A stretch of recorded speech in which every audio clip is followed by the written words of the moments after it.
ಯೇಸು ಕ್ರಿಸ್ತನು ಹುಟ್ಟಿದ ಉದ್ದೇಶ. ಇವತ್ತಿನ ಟಾಪಿಕ್ ಇದೇ ಆಗಿದೆ. ಯೋಹಾನನು ಬರೆದ ಸುವಾರ್ತೆ 18ನೇ ಅಧ್ಯಾಯ 33ರಿಂದ 37ನೇ ವಚನವರೆಗೂ ನಾವು ನೋಡೋಣ. ಆಗ ಪಿಲಾತನು ತಿರುಗಿ ಅರಮನೆಯೊಳಕ್ಕೆ ಹೋಗಿ ಯೇಸುವನ್ನು ಕರೆದು ಆತನನ್ನು, ನೀನು ಯೆಹೂದ್ಯರ ಅರಸನು ಹೌದೋ ಎಂದು ಹೇಳಿದನು. ಯೇಸು, ನಿನ್ನಷ್ಟಕ್ಕೆ ನೀನೇ ಇದನ್ನು ಹೇಳುತ್ತೀಯೋ, ಮತ್ತೊಬ್ಬರು ನನ್ನ ವಿಷಯದಲ್ಲಿ ನಿನಗೆ ಹೇಳಿದ್ದಾರೋ ಎಂದು ಕೇಳಲು ಪಿಲಾತನು, ನಾನೇನು ಯೆಹೂದ್ಯನೇ? ನಿನ್ನ ಸ್ವಂತ ಜನವು ಮಹಾಯಾಜಕರು ನಿನ್ನನ್ನು ನನಗೆ ಒಪ್ಪಿಸಿದ್ದಾರೆ. ನೀನು ಏನು ಮಾಡಿದ್ದಿ ಎಂದು ಕೇಳಿದ್ದಕ್ಕೆ ಯೇಸು, ನನ್ನ ರಾಜ್ಯವು ಈಗ ಲೋಕದಲ್ಲ.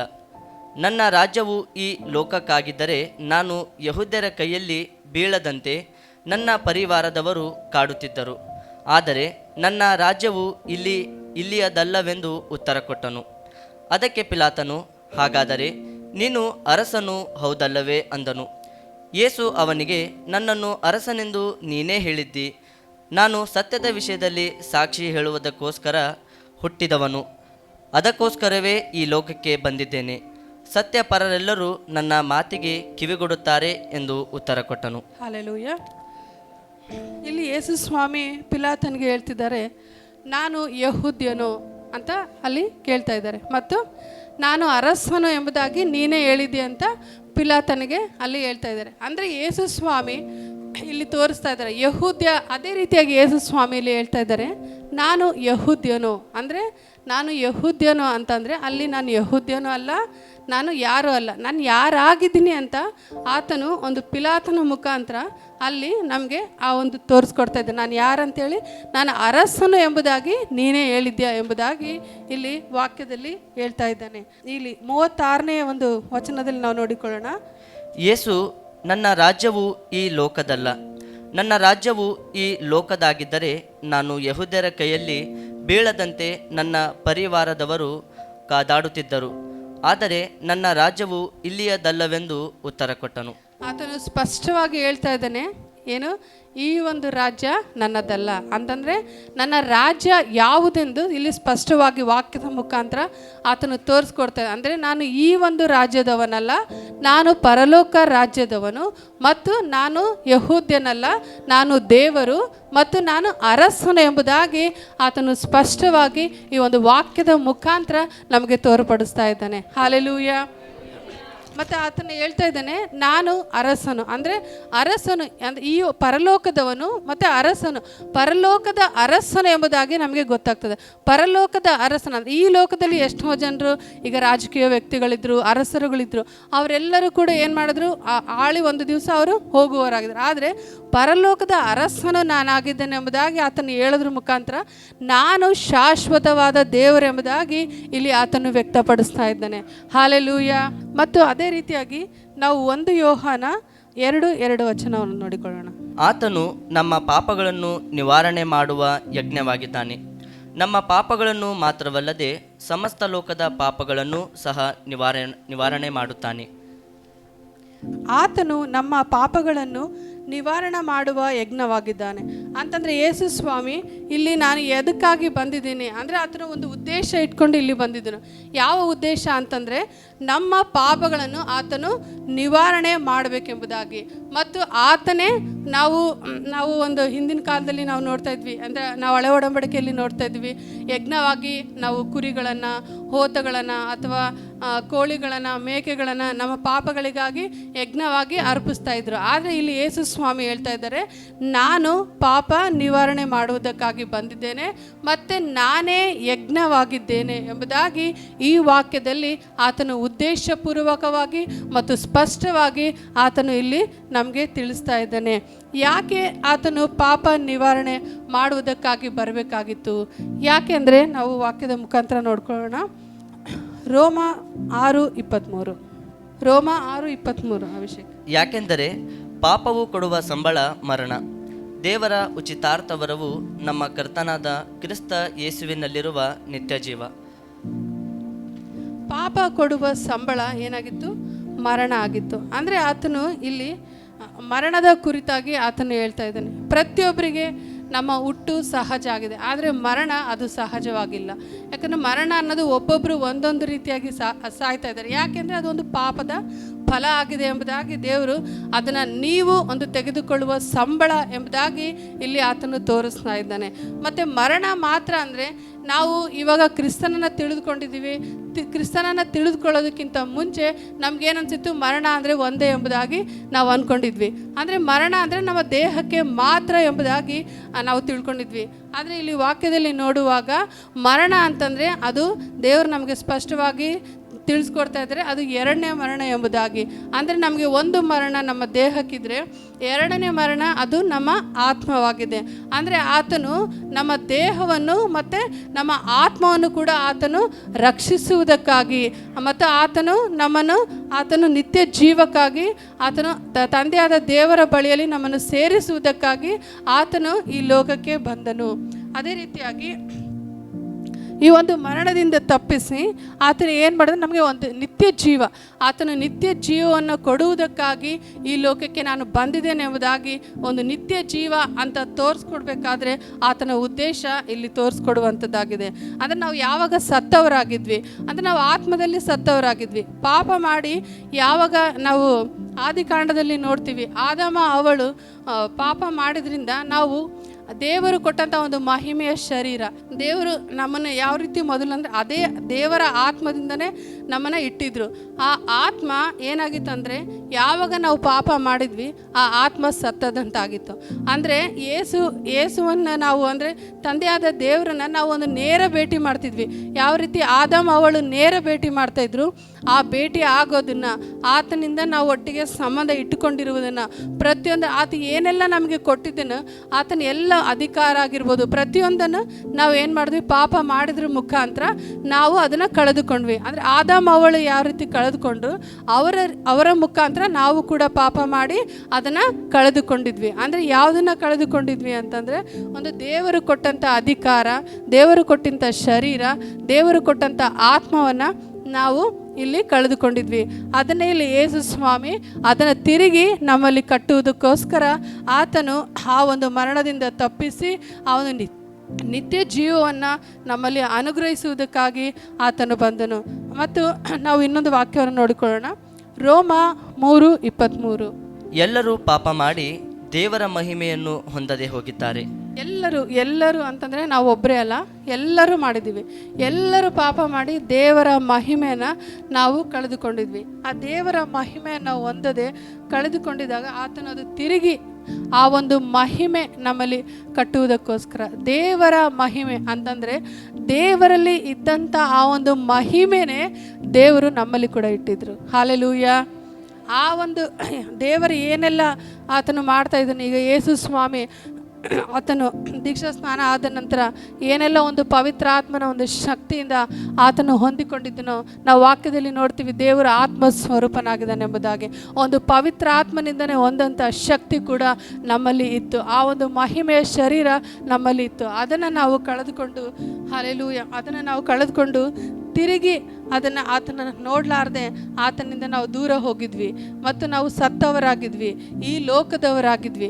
ಇದೆಲ್ಲವನ್ನು ಆತನನ್ನು ನೋಡಿ ಆತನು ಪಶ್ಚಾತ್ತಾಪ ಪಡ್ತಾನೆ. ಯಾಕೆಂದರೆ ನಾವು ಆತನ ಕೈಯಿಂದನೇ ನಾವು ಸೃಷ್ಟಿಸಲ್ಪಟ್ಟಿದ್ವಿ ಮತ್ತು ಆತನೇ ನಮ್ಮನ್ನು ನೋಡಿ ಆತನ ಮನಸ್ಸನ್ನು ನೊಂದುಕೊಳ್ತಾನಂತೆ. ಯಾಕೆಂದರೆ ನಾವು ಪಾಪ ಮಾಡಿ ದೇವರ ಮನಸ್ಸನ್ನು ನಾವು ನೋಯಿಸಿದ್ವಿ. ಆಗ ತಂದೆಯಾದ ದೇವರು ಯೋಚನೆ ಮಾಡ್ತಾರೆ, ಈ ಮಕ್ಕಳನ್ನು ಹೀಗೆ ಬಿಟ್ಟರೆ ಇವರು ಏನು ಮಾಡ್ತಾರೆ, ಇದೇ ರೀತಿಯಾಗಿ ಪಾಪದಲ್ಲಿ ಮುಳುಗೋಗ್ತಾರೆ, ಇವರನ್ನು ನಾವು ರಕ್ಷಿಸಬೇಕೆಂಬುದಾಗಿ ತಂದೆಯಾದರೂ ಯೋಚನೆ ಮಾಡಿ ತಂದೆಯಾದ ದೇವರು ತನ್ನ ಒಬ್ಬನೇ ಮಗನನ್ನು ಆತನ ಕಳಿಸಿಕೊಡ್ತಾರೆ. ಹಲ್ಲೆಲೂಯಾ. ಅದೇ ವಚನ ನಾವು ಯೋಹಾನ 3:16 ನೋಡೋಣ. ದೇವರು ಲೋಕದ ಮೇಲೆ ಎಷ್ಟೋ ಪ್ರೀತಿಯನ್ನಿಟ್ಟು ತನ್ನ ಒಬ್ಬನೇ ಮಗನನ್ನು ಕೊಟ್ಟನು. ಆತನನ್ನು ನಂಬುವ ಒಬ್ಬನಾದರೂ ನಾಶವಾಗದೆ ಎಲ್ಲರೂ ನಿತ್ಯ ಜೀವವನ್ನು ಪಡೆಯಬೇಕೆಂದು ಆತನನ್ನು ಕೊಟ್ಟನು. ದೇವರು ಲೋಕದ ಮೇಲೆ ಎಷ್ಟೋ ಪ್ರೀತಿಯನ್ನಿಟ್ಟು ತನ್ನ ಒಬ್ಬನೇ ಮಗನನ್ನು ಕೊಟ್ಟನು. ಅಂದರೆ ಇಲ್ಲಿ ಯೇಸು ಸ್ವಾಮಿ ತಂದೆಯಾದ ದೇವರು ಲೋಕದ ಮೇಲೆ ಎಷ್ಟೋ ಪ್ರೀತಿಯನ್ನಿಟ್ಟು, ಎಷ್ಟೋ ಅಂತಂದರೆ ಅದಕ್ಕೆ ಒಂದು ಲಿಮಿಟೇ ಇಲ್ಲ, ಅಷ್ಟೊಂದು ಪ್ರೀತಿನ ದೇವರು ಇಲ್ಲಿಟ್ಟಿದ್ರು. ಮತ್ತು ತನ್ನ ಒಬ್ಬನೇ ಮಗನನ್ನು ಕೊಟ್ಟನು ಎಂಬುದಾಗಿ ದೇವರು ಹೇಳ್ತಾ ಇದ್ದಾರೆ ಇಲ್ಲಿ. ಅಂದರೆ ಇವಾಗ ನಾವು ಅದು ಒಬ್ಬರೇ ಮಕ್ಕಳಿದ್ರೆ ಗೊತ್ತಾಗ್ತದೆ, ಓಹ್ ಏನು ಕಷ್ಟ ಅಂತ. ಈಗ ನನಗೆ ಗೊತ್ತು, ಈಗ ಡಾಲಿ ಒಬ್ಬಳೇ ಮಗಳಿದ್ದಾಳೆ, ಅವಳು ಎಲ್ಲಾದರೂ ಕಾಣಿಸ್ಲಿಲ್ಲ ಅಥವಾ ಎಲ್ಲೋ ಒಂದು 10 ನಿಮಿಷ ಬರಲಿಲ್ಲ ಅಂದರೆ ನಮಗೆ ಭಾಳ ಒಂಥರ ಗಾಬರಿ ಆಗ್ತದೆ. ಇವ್ರು ಯಾವಾಗಲೂ ಬೈತಾ ಇರ್ತಾರೆ, ನೀ ಆ ಥರ ಏನು ಯೋಚನೆ ಮಾಡಬೇಡ, ಬರ್ತಾಳೆ ಅಂದರೂ. ಈಗ ತಾಯಿಯ ಹೃದಯ, ದೇವ್ರು ಹೇಳ್ತಾರೆ, ನಾನು ನಿಮ್ಮನ್ನು ತಂದೆಯಾಗಿ ತಾಯಿಯಾಗಿ ನಡೆಸ್ತೀನಿ ಅಂತ. ಆ ಒಂದು ತಾಯಿಯ ಹೃದಯ ನಮ್ಮಲ್ಲಿ ಹಾಕಿರ್ಬೇಕಾದ್ರೆ ಆ ಒಂದು ಅನುಭವ ನಮಗಾಗ್ತದೆ. ಅಯ್ಯೋ ಡಾಲಿ ಬಂದಿಲ್ಲ ಅಂದರೆ ನಮಗೆ ಫುಲ್ ಗಾಬರಿ ಆಗ್ತದೆ, ಎಲ್ಲೋದ್ಲು, ಏನು ಮಾಡಲಿ, ಎಷ್ಟು ಒಂದು ಪ್ರೀತಿನ ಅವಳ ಮೇಲೆ ಇಟ್ಟಿರ್ತೀವಿ. ಅದೇ ರೀತಿಯಾಗಿ ತಂದೆಯಾದ ದೇವರು ಒಬ್ಬನೇ ಮಗನನ್ನು ಆತನು ಎಷ್ಟು ಪ್ರೀತಿಸಬೇಕು, ಎಷ್ಟು ಪ್ರೀತಿ ಮಾಡಿರ್ಬೋದು. ಆದರೆ ಆತನು ಇಲ್ಲಿ ವಾಕ್ಯದಲ್ಲಿ ನೋಡ್ತೀವಿ, ಆತನಿಗಿಂತ ಹೆಚ್ಚಾಗಿ ದೇವರು ನಮ್ಮನ್ನು ಪ್ರೀತಿ ಮಾಡಿದ್ರು ಎಂಬುದಾಗಿ. Hallelujah, hallelujah. ಆತನು ನಮ್ಮ ಮೇಲಿಟ್ಟುವ ಪ್ರೀತಿ ಅದು ಮಗನನ್ನು ಸಹ ಕೊಡುವುದಕ್ಕೆ ಹಿಂಜಾರಲಿಲ್ಲ ಎಂಬುದಾಗಿ. ಹಾಲೆಲೂಯ. ಆದರೆ ಯೇಸು ಸ್ವಾಮಿ ತನ್ನ ಒಬ್ಬನೇ ಮಗನನ್ನು ಕೊಟ್ಟನಂದರೆ ಆತನ ಸುಮ್ಮನೆ ಸತ್ತೋದ್ನ? ನಮಗೆಲ್ಲರಿಗೂ ಗೊತ್ತಿರೋ ಪ್ರಕಾರ ಆತನು ಶಿಲುಬೆಯಲ್ಲಿ ನಮಗೋಸ್ಕರ ಆತನು ಅವಮಾನ ಪಟ್ಟನು, ಆತನು ಹಿಂಸೆಯನ್ನು ಅನುಭವಿಸಿದನು, ಬಾಧೆಯನ್ನು ಅನುಭವಿಸಿದನು, ಆ ಜನಗಳಿಂದ ತಿರಸ್ಕಾರ ಪಟ್ಟಿದ್ದನು. ಇಷ್ಟೆಲ್ಲ ಆತನ ಸಹಿಸ್ಕೊಂಡು ಆ ಒಂದು ಜಾಗದಲ್ಲಿ ನಾವೇ ಯಾರಾದರೂ ಇದ್ದಿದ್ರೆ ನಾವೇನು ಮಾಡ್ತಾಯಿದ್ವಿ? ಯಾರಿಗಾದರೂ ಬೈದು ನಾವು ಅಲ್ಲಿಂದ ಬರ್ತಾಯಿದ್ವಿ. ಆದರೆ ಯೇಸು ಸ್ವಾಮಿ ತಂದೆಯಾದ ದೇವರು ನಮ್ಮ ಮೇಲೆ ಅಷ್ಟೊಂದು ಪ್ರೀತಿ ಇಟ್ಟಿದ್ದರಿಂದ ಆತನಿಗೆ ಎಷ್ಟೇ ಅವಮಾನ ಆದರೂ, ಎಷ್ಟೇ ತಿರಸ್ಕಾರ ಮಾಡಿದ್ರು, ಮುಖದ ಮೇಲೆ ಉಗುಳಿದ್ರು, ಆತನು ಮಗನನ್ನು ಲೆಕ್ಕಿಸಲಿಲ್ಲ. ಯಾಕೆಂದರೆ ಆತನು ಇವತ್ತು ನಮ್ಮನ್ನು ನಿಮ್ಮನ್ನು ಲೆಕ್ಕಿಸಿದ್ದಾನೆ. ನಮ್ಮ ಮಕ್ಕಳು ಆ ರೀತಿಯಾಗಿ ಅವರು ಪಾಪದಿಂದ ಸತ್ತು ಹೋಗಬಾರ್ದು, ಅವರು ನರಕಕ್ಕೆ ಹೋಗಬಾರ್ದು ಅನ್ನೋ ಉದ್ದೇಶದಿಂದ ಆತನು ತನ್ನ ಒಬ್ಬನೇ ಮಗನನ್ನು ಕೊಟ್ಟನು. ಆತನು, ನಾನು ಹೇಳಿದೆ, ಪ್ರೇಮಿಗಳು ಪಟ್ಟಂತ ಸಾಯ್ಬೋದು, ಆದರೆ ಅಣು ಆಗಿ, ನಿಮ್ಮ ಭಾಷೆಯಲ್ಲಿ ಏನು ಹೇಳ್ತಾರೋ ಗೊತ್ತಿಲ್ಲ ನನಗೆ, ಒಂದು ಕ್ಷಣಕ್ಕೂ ಆತನು ಹಿಂಸೆ ಪಡ್ತಾ ಇದ್ದಾನೆ. ಅಂದರೆ ನಮಗೆ ನಾವು ಅಡುಗೆ ಮಾಡೋರಿಗೆ ಗೊತ್ತು, ಸ್ವಲ್ಪ ಕೈ ಸುಟ್ರೆ ಅಂದರೆ ಎಷ್ಟು ದಿವಸ, ಒಂದು ವೀಕ್ ಆಗ್ತದೆ ಅದು ಮಾಯ ಆಗಲಿಕ್ಕೆ. ಅಥವಾ ಒಂದು ಗಾಯ ಆಯಿತು ಅಂದರೆ ಕನಿಷ್ಠ ಅಂದರೆ 15-20 ದಿವಸ ಬೇಕಾಗ್ತದೆ. ಅಂದರೆ ಯೇಸು ಸ್ವಾಮಿ ಇಡೀ ಶರೀರ ಗಾಯ ಆಗೋಷ್ಟು ಹೊಡೆದಿದ್ರು ಅವರು. ಎಷ್ಟು ತಾಳ್ಕೊಂಡಿರ್ಬೇಕು, ಎಷ್ಟು ಪೇಯ್ನ್ ಅವ್ರಿಗೆ ಆಗಿರಬೇಕು, ಅವ್ರು ಎಷ್ಟು ತಾಳ್ಕೊಂಡಿರ್ಬೋದು. ಆ ಒಂದು ಪ್ರೀತಿನ ನಿಜವಾಗ್ಲೂ ಪ್ರಿಯರೇ ನಾವಿವತ್ತು ಗಮನಿಸಬೇಕು. ತಂದೆಯಾದ ದೇವರು ನಮ್ಮ ಮೇಲೆ ಎಷ್ಟು ಪ್ರೀತಿ ಇಟ್ಟಿದ್ದಾರೆ. ನಾವು ಇದನ್ನು ಲೆಕ್ಕಿಸಲಾರ್ದೆ ನಾವೇನೋ ಸಭೆಗೆ ಬರೋದು ಅಸಡ್ಡೆ ಮಾಡ್ತೀವಿ, ಅಥವಾ ದೇವರಂದರೆ ತಿರಸ್ಕಾರ ಮಾಡ್ತೀವಿ, ಪ್ರಾರ್ಥನೆ ಅಂದರೆ ತಿರಸ್ಕಾರ ಮಾಡ್ತೀವಿ. ದೇವರು ನೋಡ್ರಿ ಎಲ್ಲರಿಂದ ತಿರಸ್ಕಾರ ಪಟ್ಟಿದ್ದಾರೆ. ಯಾಕೆಂದರೆ ಇವತ್ತು ನನಗೂ ನಿನಗೋಸ್ಕರ, ಯಾಕೆಂದರೆ ಆತನು ಪರಿಶುದ್ಧವಾದ ರಕ್ತವನ್ನು ಆತನು ಸುರಿಸಿದ್ದಾನೆ. ಯಾಕೆ ಅಂದರೆ ಇವತ್ತು ನಮ್ಮನ್ನು ನಿಮ್ಮನ್ನು ಪರಿಶುದ್ಧರನ್ನಾಗಿ ಮಾಡೋದಕ್ಕೋಸ್ಕರ. ಹಾಲೆಲೂಯ. ಇದನ್ನು ನಾವು ಗಮನಿಸಬೇಕು. ತಂದೆಯಾದ ದೇವರು ನಮಗೆ ಇಷ್ಟೊಂದು ಮಾಡಿರಬೇಕಾದ್ರೆ ನಾವು ಆತನಿಗೆ ಎಷ್ಟು ಮಾಡಬೇಕು? ಯಾಕೆ ಗೊತ್ತಾ? ದೇವರು ಮಾಡಿದಂಥ ಆ ಕಾರ್ಯ, ಆ ತ್ಯಾಗ, ಅದು ಸ್ವಲ್ಪ ಮಾತ್ರ ಅಲ್ಲ, ಅದು ಇವತ್ತಿಗೆ ಮುಗಿಯೋಗಂಥದ್ದಲ್ಲ, ಅದು ನಿರಂತರವಾಗಿ ನಾವು ನೆನಪು ಮಾಡ್ಕೋಬೇಕು. ಹಾಲೆಲೂಯ. ದೇವರು ನಮ್ಮನ್ನು ಎಂಥ ಗಂಡಾಂತರದಿಂದ ಆತನು ತಪ್ಪಿಸಿದ್ದಾನೆ ಅನ್ನೋದನ್ನು ನಾವು ನೆನಪು ಮಾಡ್ಕೋಬೇಕು. ಅವಾಗೆಲ್ಲ ಅವ್ರು ಹೇಳ್ತಾರೆ ನನಗೆ, ಹೌದು ಸರಿ ತಾನು, ನಿಜವಾಗ್ಲೂ ನಾವೇನು ನಿರಾಶೆ, ಏನು ಕಷ್ಟಗಳನ್ನು ಅನುಭವಿಸ್ತೀವಲ್ಲ, ನಾವು ಒಂದು ಸರಿ ಶಿಲ್ಬೆಯಲ್ಲಿ ನೋಡಿದಾಗ ತಂದೆಯಾದ ದೇವರ ಬಳಿಯಲ್ಲಿ ಓಡಿ ಬರ್ಬೇಕು ಅನ್ನಿಸ್ತದೆ. ನೀವು ಕೂಡ ಇದೇ ರೀತಿಯಾಗಿ ನಿರ್ಧಾರ ಮಾಡಿರಿ. ನಮ್ಮಲ್ಲಿ ಏನೇ ಕಷ್ಟ ಬರಲಿ, ಏನೇ ಬರಲಿ, ಆ ಕ್ಷಣ ನೀವು ಶಿಲ್ಬೆ ಮೇಲೆ ದೇವರು ಮಾಡಿರೋ ಕಾರ್ಯ ನೆನಪು ಮಾಡ್ಕೊಳ್ರಿ. ಆತನು ಸುರಿಸಿರುವಂಥ ರಕ್ತ ನೆನಪು ಮಾಡ್ಕೊಳ್ರಿ. ಆತನು ನಮಗೆ ಎಂಥ ಬೆಲೆ ಕಟ್ಟಿದ್ದಾನೆ ಅಂತ ನೀವು ನೆನಪು ಮಾಡ್ಕೊಳ್ರಿ. ಆವಾಗ ಖಂಡಿತವಾಗಿ ನಾವು ದೇವ್ರ ಬಳಿ ಬರ್ತೀವಿ. ನಾವು ಪ್ರಾರ್ಥನೆ ಬಿಡೋದಿಲ್ಲ, ದೇವ್ರ ವಾಕ್ಯ ಓದೋದು ಬಿಡಲ್ಲ, ಆತನ ಸಂಬಂಧ ಕಳ್ಕೊಳ್ಳೋಕೆ ಇಷ್ಟನೇ ಪಡೋದಿಲ್ಲ. ಆ ರೀತಿಯಾಗಿ ದೇವರು ನಮ್ಮೊಟ್ಟಿಗೆ ಆತನ ನಡೆಸುವನಾಗಿದ್ದಾನೆ. ಹಾಲೆಲೂಯ. ಮತ್ತಾಯನು ಬರೆದ ಸುವಾರ್ತೆ 1ನೇ ಅಧ್ಯಾಯ 21ನೇ ವಚನ. ಆಕೆಯು ಒಬ್ಬ ಮಗನನ್ನು ಹಡೆಯುವಳು, ನೀನು ಆತನಿಗೆ ಯೇಸು ಎಂದು ಹೆಸರಿಡಬೇಕು, ಯಾಕೆಂದರೆ ಆತನೇ ತನ್ನ ಜನರನ್ನು ಅವರ ಪಾಪಗಳಿಂದ ಬಿಡಿಸಿ ಕಾಯುವನು ಅಂದನು. ನೋಡ್ರಿ, ಆತನು ಅರಸನು ಮತ್ತು ಪರಲೋಕ ರಾಜ್ಯದವನು ಮತ್ತು ಅವನು ಸತ್ಯದ ವಿಷಯದಲ್ಲಿ ಸಾಕ್ಷಿ ಕೊಡುವುದಕ್ಕೆ ಬಂದವನು ಅಂತ ನಾನು ನಿಮಗೆ ಹೇಳಿದೆ. ಅದೇ ರೀತಿಯಾಗಿ ಆತನು ಈ ಒಂದು ವಾಕ್ಯದಲ್ಲಿ, ಆಕೆಯು ಒಬ್ಬ ಮಗನನ್ನು ಹಡೆಯುವಳು, ನೀನು ಆತನಿಗೆ ಯೇಸು ಎಂದು ಹೆಸರಿಡಬೇಕು, ಯಾಕೆಂದರೆ ಆತನೇ ತನ್ನ ಜನರನ್ನು ಅವರ ಪಾಪಗಳಿಂದ ಬಿಡಿಸಿ ಕಾಯುವನು ಅಂದನು. ಇಲ್ಲಿ ದೇವ್ರ ವಾಕ್ಯನ ನಾವು ನೋಡ್ತಾ ಇದ್ದೀವಿ. ಏಸು ಎಂದು ಹೆಸರಿಡಬೇಕು. ಆತನು ಹುಟ್ಟಿದ ತಕ್ಷಣ ಏನು ಮಾಡಬೇಕು? ಏಸು ಎಂಬುದಾಗಿ ಉದ್ದೇಶಪೂರ್ವಕವಾಗಿ ದೇವರು ಮುಂಚೆನೇ ತಿಳಿಸ್ತಾ ಇದ್ದಾರೆ, ನೀನು ಇದೇ ಹೆಸರಿಡಬೇಕು ಎಂಬುದಾಗಿ. ಹಾಲೆಲೂಯ. ಏಸು ಅಂದರೆ ಆತನು ಪಾಪದಿಂದ ಬಿಡಿಸಿ ಕಾಯುವಾತನು. ಅಂದರೆ ಪಾಪದಿಂದ ಬಿಡಿಸಿ ಆತನು ಯಾತಕ್ಕಾಗಿ ಬಂದನು? ನಮ್ಮನ್ನು ಪಾಪದಿಂದ ಬಿಡಿಸ್ಲಿಕ್ಕೆ, ನಿವಾರಣೆ ಮಾಡಲಿಕ್ಕೆ. ಅಷ್ಟೇ ಮಾತ್ರನ ಈ ವಾಕ್ಯದಲ್ಲಿ ನಾವು ನೋಡಿದ್ವಿ, ಕಾಯುವಾತನು. ಅಂದರೆ ಕಾಯುವಾತನ ಅರ್ಧದಲ್ಲೇ ಬಿಡುವಾತನ ಇಲ್ಲ, ಆತನು ಕೊನೆವರೆಗೂ ಆತನು ನಮ್ಮನ್ನು ಕಾಯುವಾಗಿದ್ದಾನೆ. ಆತನು ಪ್ರತಿಯೊಂದರಿಂದ, ಬರೀ ನಮ್ಮನ್ನು ಎಲ್ಲದರಿಂದ ಅಲ್ಲ, ಬರೀ ಪಾಪದಿಂದ ಅಲ್ಲ, ಪ್ರತಿಯೊಂದರಿಂದ ಆತನು ನಮ್ಮನ್ನು ಕಾಯುವಾತನಾಗಿದ್ದಾನೆ. ನಮಗೊಂದು ಅಪಾಯ ಸಂಭವಿಸ್ಬೋದಾಗಿರ್ಬೋದು, ಅಥವಾ ನಮ್ಮ ಕಷ್ಟಗಳಾಗಿರ್ಬೋದು, ಪ್ರತಿಯೊಂದು ನಾವು ಪಾಪ ಮಾಡುವಂಥ ಸ್ಥಿತಿಯಲ್ಲಿ ಇದ್ದಿರ್ಬೋದು. ಆದರೆ ಅದರೆಲ್ಲದರಿಂದ ತಪ್ಪಿಸಿ ಆತನು ನಾವು ಸಾಯುವವರೆಗೂ, ಆತನು ನಾವು ಯಾವಾಗ ಸಾಯ್ತೀವಿ ಅಲ್ಲಿವರೆಗೂ ಆತನು ನಮ್ಮನ್ನು ಜೊತೆಯಾಗಿದ್ದು ಆತನು ನಡೆಸುವ ಆತನಾಗಿದ್ದಾನೆ. ಮತ್ತು ಸತ್ತ ಮೇಲೆ ಕೂಡ ಆತನು ನಮ್ಮ ಆತ್ಮವನ್ನು ಆತನು ಬದುಕಿಸಿ ಆತನು ಕಾಯುವ ಆತನಾಗಿದ್ದಾನೆ. ನಮ್ಮೆಲ್ಲ ಆತ್ಮಗಳನ್ನು ತಂದೆಯಾದ ದೇವರ ಮುಂದೆ ಆತನು ನಿಲ್ಲಿಸುವ ಆತನಾಗಿದ್ದಾನೆ. ಹಾಲೆಲೂಯ. ಇಂಥ ಒಂದು ಸಂತೋಷಕ್ಕಾಗಿ ನಾವು ಒಂದ್ಸರಿ ಆತನಿಗೋಸ್ಕರ ಚಪ್ಪಾಳೆ ಹೊಡೆಯೋಣ. 1 ಯೋಹಾನ 3ನೇ ಅಧ್ಯಾಯ 4 ಮತ್ತು 5. ಪಾಪ ಮಾಡುವ ಪ್ರತಿಯೊಬ್ಬನು ಅಧರ್ಮವನ್ನು ಮಾಡುವವನಾಗಿದ್ದಾನೆ. ಪಾಪವು ಅಧರ್ಮವೇ. ಪಾಪಗಳನ್ನು ಹೋಗಲಾಡಿಸುವುದಕ್ಕಾಗಿ ಕ್ರಿಸ್ತನು ಪ್ರತ್ಯಕ್ಷನಾದನೆಂಬುದು ನಿಮಗೆ ಗೊತ್ತಾಗಿದೆ. ಆತನಲ್ಲಿ ಪಾಪವಿಲ್ಲ. ಪಾಪ ಮಾಡುವ ಪ್ರತಿಯೊಬ್ಬನು ಅಧರ್ಮವನ್ನು ಮಾಡುವವನಾಗಿದ್ದಾನೆ. ಪಾಪವು ಅಧರ್ಮವೇ. ಪಾಪಗಳನ್ನು ಹೋಗಲಾಡಿಸುವುದಕ್ಕಾಗಿ ಕ್ರಿಸ್ತನು ಪ್ರತ್ಯಕ್ಷನಾದನೆಂಬುದು ನಿಮಗೆ ಗೊತ್ತಾಗಿದೆ. ಆತನಲ್ಲಿ ಪಾಪವಿಲ್ಲ. ಹಾಲೆಲೂಯ. ಪಾಪ ಮಾಡುವ ಪ್ರತಿಯೊಬ್ಬನು ಆ ಧರ್ಮವನ್ನು ಮಾಡುವವನಾಗಿದ್ದಾನೆ. ಅಂದರೆ ಅಧರ್ಮ ಅಂದ ತಕ್ಷಣ ಪಾಪ ಮಾಡುವ ಪ್ರತಿಯೊಬ್ಬನು ನಾವೇನು ಮಾಡುವವರಾಗಿದ್ದೀವಿ? ನೀತಿಗೆ ತಪ್ಪುವವರಾಗಿದ್ದೀವಿ. ಮತ್ತು ನಾವು ಪಾಪ ಮಾಡುವವರಂದರೆ ನಾವು ಕೆಟ್ಟದ್ದನ್ನು ಮಾಡುವವರಾಗಿದ್ದೀವಿ, ಪಾಪಗಳನ್ನು ಹೋಗಲಾಡಿಸುವುದಕ್ಕಾಗಿ.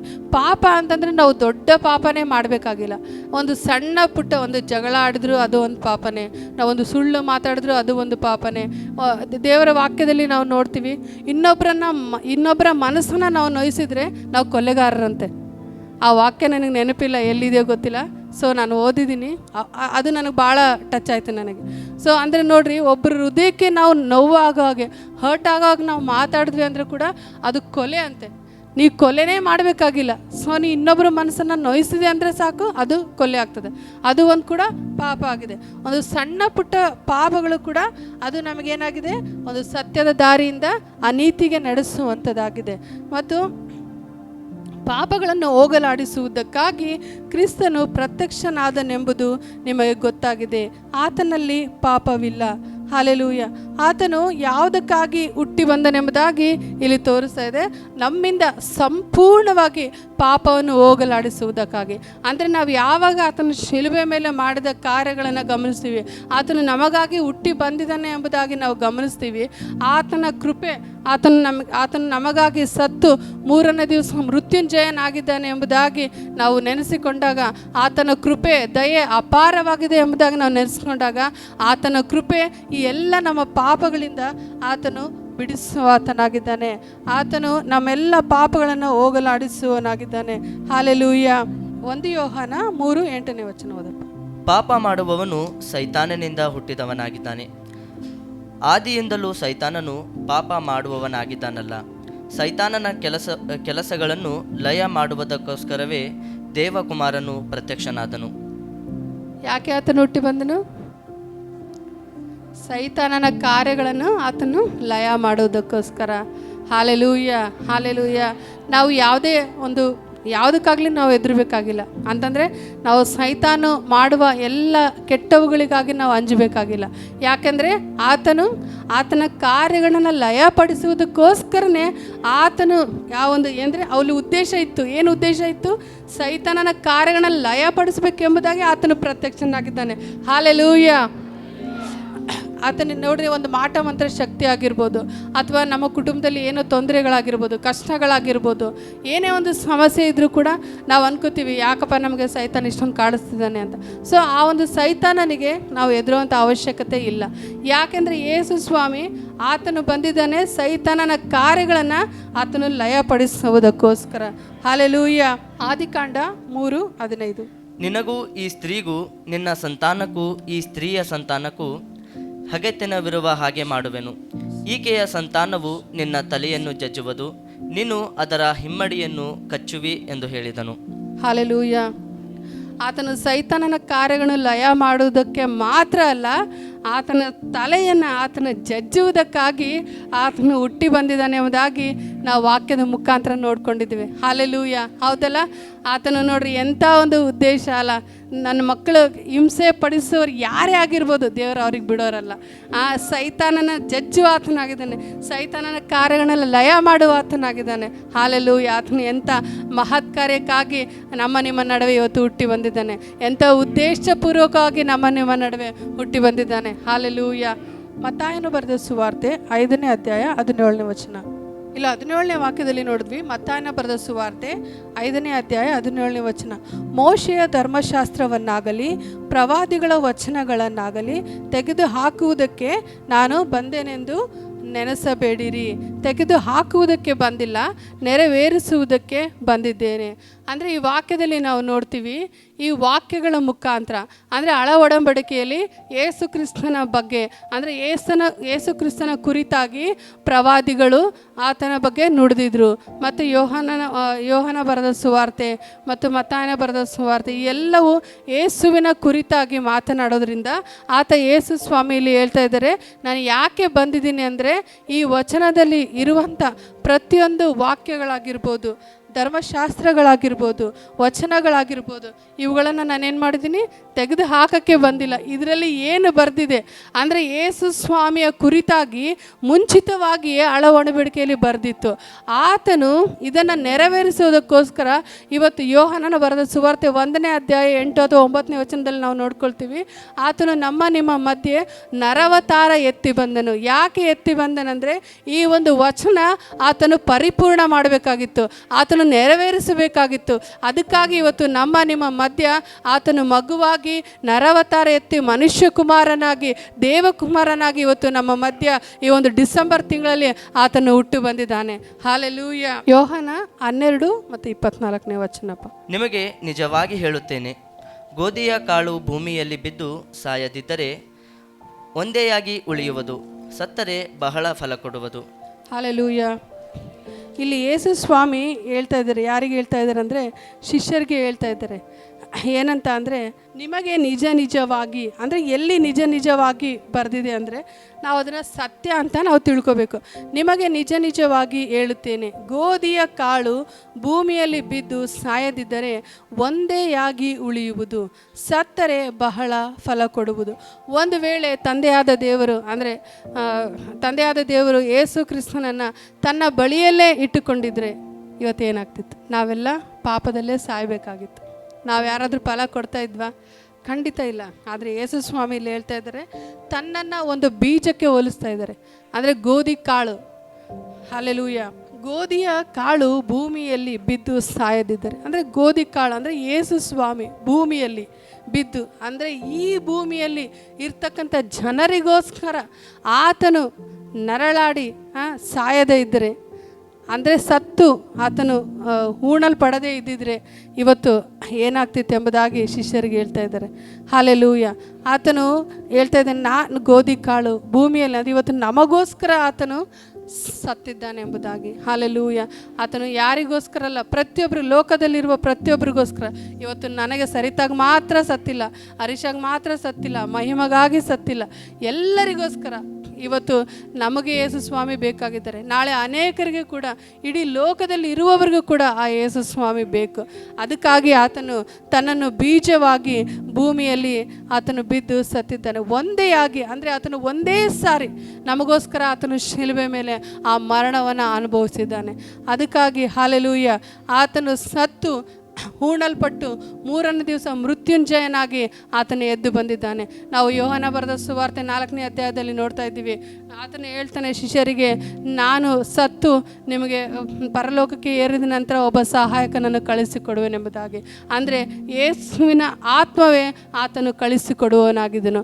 ಅಂದರೆ ಆ ಆತ್ಮವನ್ನು ನಾವು ಹೊಂದಿಕೊಂಡು ಇವತ್ತು ನಾವೆಲ್ಲರೂ ಕುಳಿತಿರುವವರು ನಾವು ಯೇಸು ಸ್ವಾಮಿಯ ಹೆಸರನ್ನು ಹೇಳುವವರಾಗಿದ್ದೇವೆ.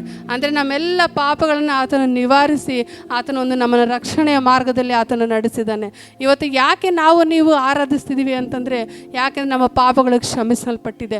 ದೇವರ ವಾಕ್ಯ ಹೇಳ್ತದೆ, ಯಾರ ಪಾಪಗಳು ಹೆಚ್ಚಾಗಿ ಕ್ಷಮಿಸಲ್ಪಟ್ಟಿದೆಯೋ ಅವರು ದೇವರನ್ನು ಹೆಚ್ಚಾಗಿ ಪ್ರೀತಿಸ್ತಾರೆ ಎಂಬುದಾಗಿ ನಾವು ವಾಕ್ಯದಲ್ಲಿ ನೋಡ್ತೀವಿ.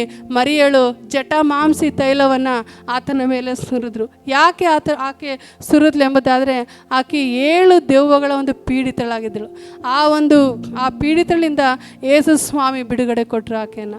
ಆ ಬಿಡುಗಡೆ ಸ್ವಲ್ಪನ 7 ದೆವ್ವದಿಂದ ಆಕೆ ಬಾಧಿತಳಾಗಿದ್ದರೆ ಆಕೆ ಸ್ಥಿತಿ ಹೇಗಿರ್ಬೋದು ಯೋಚನೆ ಮಾಡಿರಿ. ಇವತ್ತು ನಿಮ್ಮ ಸ್ಥಿತಿ ಕೂಡ ಅದೇ ರೀತಿಯಾಗಿತ್ತು. ಹಾಲೆಲೂಯ. ಒಂದು ರೀತಿ ನನ್ನ ಸ್ಥಿತಿ ಕೂಡ ದೇವರು ಅದೇ ರೀತಿಯಾಗಿತ್ತು. ಆದರೆ ಇವತ್ತು ದೇವರು ನನ್ನನ್ನು ನಿಲ್ಲಿಸಿ ನನ್ನ ಪಾಪಗಳನ್ನು ಕ್ಷಮಿಸಿ ಆತನ ರಕ್ಷಣೆ ಕೊಟ್ಟಿದ್ದಾನೆ. ಅದೇ ರೀತಿಯಾಗಿ ಮರಿಯಳು ಕೂಡ ಮರಿಯಳ ಪಾಪಗಳು ಬಹಳವಾಗಿ ಕ್ಷಮಿಸಲ್ಪಟ್ಟಿದ್ದಳು. ಅದಕ್ಕೆ ಆಕೆ ಜಟಮಾಂಸಿಯ ತೈಲವನ್ನು ಲೆಕ್ಕಿಸಲಿಲ್ಲ, ಆದರೆ ಅವಳು ಯೇಸುವನ್ನು ನೋಡುವಳಾಗಿದ್ದಳು. ಇವತ್ತು ನಾವು ಯೋಚನೆ ಮಾಡಿರಿ, ದೇವರೇ ನಮ್ಮನ್ನು ಎಂಥ ಸ್ಥಿತಿಯಿಂದ ನೀನು ತಂದಿದ್ಯಾ. ದೇವರೇ ನಾವು ನರಕಕ್ಕೆ ಹೋಗೋದನ್ನು ನೀನು ತಪ್ಪಿಸಿದ್ಯಾ ದೇವರೇ. ಅದನ್ನು ನಾವು ಯೋಚನೆ ಮಾಡಬೇಕು. ಒಂದು ಕ್ಷಣ ಯೋಚನೆ ಮಾಡಬೇಕು. ಯೇಸುವನ್ನು ದೃಷ್ಟಿಸಬೇಕು. ಯೇಸುವನ್ನು ಬಳಿಗೆ ಬರಬೇಕು. ಆತನ ಮಾಡಿರುವಂಥ ಉಪಕಾರವನ್ನು ನಾವು ನೆನೆಸಬೇಕು. ಆವಾಗ ಆತನಿಗೆ ನಾವು ಯಾವಾಗ ಆತನನ್ನು ನೆನೆಸಿ ಆ ಉಪಕಾರವನ್ನು ನೆನೆಸಿ ಆತನ ಬಳಿಗೆ ಬರ್ತೀವಿ, ಆತನು ಯಾವಾಗಲೂ ನಿಮ್ಮನ್ನು ಎದುರು ನೋಡುವವನಾಗಿದ್ದಾನೆ. Hallelujah, hallelujah. ಲೂಕನ ಬರೆದ ಸುವಾರ್ತೆ 19ನೇ ಅಧ್ಯಾಯ 10ನೇ ವಚನ. ಮನುಷ್ಯ ಕುಮಾರನು ಕೆಟ್ಟು ಹೋಗಿರುವುದನ್ನು ಹುಡುಕಿ ರಕ್ಷಿಸುವುದಕ್ಕೆ ಬಂದನು ಎಂದು ಹೇಳಿದನು. ಮನುಷ್ಯ ಕುಮಾರನು ಕೆಟ್ಟು ಹೋಗಿರುವುದನ್ನು ಹುಡುಕಿ ರಕ್ಷಿಸುವುದಕ್ಕೆ ಬಂದನು ಎಂಬುದಾಗಿ. ಅಂದರೆ ಕೆಟ್ಟು ಹೋಗಿರುವಂಥದ್ದು ಯಾವುದು?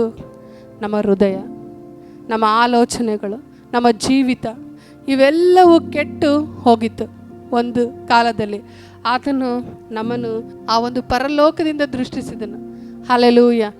ಅದಕ್ಕೆ ಆತನು ಕೆಟ್ಟು ಹೋಗಿರುವುದನ್ನು ಹುಡುಕಿ ರಕ್ಷಿಸುವುದಕ್ಕೆ ಆತನು ನಿಮ್ಮನ್ನು ಹುಡುಕಿದನ ಇಲ್ವೋ? ಇವತ್ತು ನಾವೇ ಯೇಸು ಸ್ವಾಮಿ ಹತ್ರ ಬಂದಿದ್ದೀವ? ಇಲ್ಲ ಅಲ್ಲ, ನಾವೇ ಯೇಸು ಸ್ವಾಮಿ ಹತ್ರ ಎಂದೂ ಹೋಗಿಲ್ಲ.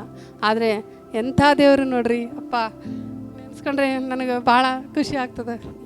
ಈ ಲೋಕದಲ್ಲಿ ದೇವ್ರನ್ನ ಹುಡ್ಕೊಂಡು ಎಷ್ಟೋ ಜನ ಹೋಗ್ತಾರೆ, ಎಷ್ಟೋ ದುಡ್ಡುಗಳನ್ನ ಕಳ್ಕೊತಾರೆ, ಏನೆಲ್ಲ ಮಾಡ್ತಾರೆ. ತಮ್ಮ ಮಕ್ಕಳನ್ನ ಬಲಿ ಕೊಡೋಕ್ಕೂ ಸಮೇತ ಯೋಚನೆ ಮಾಡಲ್ಲ ಇವತ್ತಿನ ಕಾಲದಲ್ಲಿ ಆ ದೇವರಿಗೋಸ್ಕರ. ಅಂದರೆ ಅಂಥ ಒಂದು ಜನರು ಈ ಒಂದು ಲೋಕದಲ್ಲಿದ್ದಾರೆ. ಆದರೆ ನಮ್ಮ ದೇವರು ಎಷ್ಟು ಒಳ್ಳೆಯ ದೇವರು. ಹಾಲೆಲೂಯ. ಇವತ್ತು ನನ್ನನ್ನು, ನಿಮ್ಮನ್ನು, ಸುಪ್ರಿಯಾನ ನೋಡಿದ್ದಾರೆ, ಚಂದ್ರ ಬ್ರದರ್ನ ನೋಡಿದ್ದಾಳೆ, ಮಹಿಮಾನ ನೋಡಿದ್ದಾರೆ, ನನ್ನ ನೋಡಿದ್ದಾರೆ. ಆತನ ಕಣ್ಣುಗಳು ಎಷ್ಟು ಅಮೂಲ್ಯ. ಆತನ ಕಣ್ಣುಗಳು ನಮ್ಮ ಮೇಲೆ ಬಿದ್ದಿರೋದಕ್ಕೆ ನಾವು ಧನ್ಯರಾಗಿದ್ದೀವಿ. Hallelujah, hallelujah. Thank you Lord, thank you Jesus. Hallelujah. ನಮ್ಮ ಜೀವಿತ ಕೆಟ್ಟು ಹೋಗಿರ್ಬೋದು, ಅಥವಾ ಯಾವುದರಿಂದನೂ ಪರವಾಗಿಲ್ಲ, ಏನೇ ಕೆಟ್ಟು ಹೋಗಿದ್ರು ನಮ್ಮ ಜೀವಿತದಲ್ಲಿ ಆತನ ಹುಡುಕಿ ಅದನ್ನು ತಿರುಗಿ ಕಟ್ಟಿ ರಕ್ಷಿಸಿ ನಮ್ಮನ್ನು ಒಳ್ಳೆಯವರಾಗಿ ನಡೆಸುವುದಕ್ಕಾಗಿ ಆತನು ಬಂದಿದ್ದಾನೆ. Hallelujah, hallelujah. Thank you Lord, thank you Jesus. ಆತನ ಉದ್ದೇಶ ಏನೆಂಬುದಾಗಿ ನಾವು ನೋಡ್ಕೊಂಡ್ವಿ. ಆತನು ಲೋಕದ ಪಾಪವನ್ನು ಹೊತ್ತುಕೊಂಡನು. ಆತನು ನಮಗೆ ನಮ್ಮೆಲ್ಲ ಪಾಪವನ್ನು ಹೊತ್ತುಕೊಂಡು ಆತನು ರಕ್ಷಣೆಯನ್ನು ನೀಡಿದನು. ಮತ್ತು ಸತ್ತಂಥ ಜೀವಿತವನ್ನು ರಕ್ಷಿಸಿ ನಮಗೆ ನಿತ್ಯ ಜೀವವನ್ನು ಅನುಗ್ರಹಿಸಿದನು. ಮತ್ತು ನಮಗೆ 2ನೇ ಮರಣದಿಂದ ಆತನು ತಪ್ಪಿಸಿ ಅಂದರೆ ನರಕದಿಂದ ನಮ್ಮನ್ನು ತಪ್ಪಿಸಿ ಒಂದು ಪರಲೋಕಕ್ಕೆ ಇವತ್ತು ನಿಮ್ಮನ್ನು ಬಾಧ್ಯಸ್ಥರನ್ನಾಗಿ ಆತನು ಮಾಡಿದ್ದಾನೆ. ಮತ್ತು ಇವಾಗ ಇನ್ನೂ ಯಾರೆಲ್ಲ ರಕ್ಷಣೆ ಹೊಂದಿಲ್ಲ ಅವರಿಗೆ ನಾವು ಯೇಸು ಸ್ವಾಮಿಯ ಕುರಿತಾಗಿ ನಾವು ತಿಳಿಸಬೇಕಾಗಿದೆ. ಯಾಕಂದರೆ ಅಂತ್ಯಕಾಲದಲ್ಲಿ ಒಂದು ಜಡ್ಜ್ಮೆಂಟ್, ನ್ಯಾಯ ತೀರ್ಪು ಅನ್ನುವಂಥದ್ದು ಇದೆ. ಅದಕ್ಕಾಗಿ ಆತನು ನ್ಯಾಯ ತೀರ್ಪಿಂದ ಕೂಡ ಇವತ್ತು ನಿಮ್ಮನ್ನು ಆತನು ಬಿಡುಗಡೆಗೊಳಿಸಿದ್ದಾನೆ. ಒಂದು ನ್ಯಾಯ ತೀರ್ಪಿನಿಂದ ಕೂಡ ತಪ್ಪಿಸುವುದಕ್ಕಾಗಿ ಆತನು ಉದ್ದೇಶಪೂರ್ವಕವಾಗಿ ಬಂದನು. ಮತ್ತು ನಮಗೆ ಕೆಟ್ಟಂಥ ಜೀವಿತನ ಹೋಗಲಾಡಿಸಿ ಒಂದು ಹೊಸ ಜೀವನ, ಒಂದು ನೂತನ ಲೈಫನ್ನು ಆತನು ಕೊಡುವುದಕ್ಕಾಗಿ ಬಂದನು. ಮತ್ತು ಅಷ್ಟೇ ಅಲ್ಲ, ಆತನು ತುಂಬ ಇಷ್ಟಪಟ್ಟನು ಆತನು ನಮ್ಮೊಳಗೆ ವಾಸ ಮಾಡಬೇಕೆಂಬ ಉದ್ದೇಶದಿಂದ ಆತನು ನಮ್ಮಲ್ಲಿ ಬಂದ ಬಂದನೆಂಬುದಾಗಿ. ಹಾಲೆಲೂಯ. ಆತನಲ್ಲಿರುವ ಒಂದು ನಿತ್ಯತ್ವಕ್ಕೂ ಆತನಲ್ಲಿರುವಂಥ ಸಮಾಧಾನ ಆತನು ಕೊಡುವುದಕ್ಕೋಸ್ಕರ ಆತನು ನಮ್ಮಲ್ಲಿ ಬಂದನು. ಏನೆಲ್ಲ ಕೆಟ್ಟು ಹೋಗಿದೆಯೋ ಅದನ್ನು ತೆಗೆದುಹಾಕಿ ಆ ಒಳ್ಳೆ ತಂದೆಯಾದ ದೇವರು ನಮ್ಮನ್ನು ಒಳ್ಳೆ ರೀತಿಯಾಗಿ ಮಾರ್ಪಡಿಸುವುದಕ್ಕಾಗಿ, ಅಂದರೆ ಆದಾಮ ಅವಳನ್ನು ಯಾವ ರೀತಿ ಆತನು ಸೃಷ್ಟಿ ಮಾಡಿದನು ಅದೇ ರೀತಿಯಾಗಿ ಒಂದು ಸೃಷ್ಟಿ ಮಾಡಿದ ಒಂದು ಸಮಯದಲ್ಲಿ ಆದಾಮ ಅವಳು ಪಾಪ ಮಾಡೋಕ್ಕಿಂತ ಮುಂಚೆ ಯಾವ ರೀತಿಯಾಗಿ ಇದ್ರೋ ಅದೇ ರೀತಿಯಾಗಿ ಇವತ್ತು ನನ್ನನ್ನು ನಿನ್ನನ್ನು ಆತನು ಮಾರ್ಪಡಿಸೋದಕ್ಕೋಸ್ಕರ ಆತನು ಹುಟ್ಟಿ ಬಂದನು ಎಂಬುದಾಗಿ ಹಾಲೆಲೂಯ ನಾವು ವಾಕ್ಯ ಹೇಳ್ತಾ ಇದ್ದೀವಿ. Hallelujah, hallelujah, hallelujah. ಅದೇ ರೀತಿಯಾಗಿ ನಾವು 1 ಯೋಹಾನ 1:9 ಓದಿಕೊಳ್ಳೋಣ.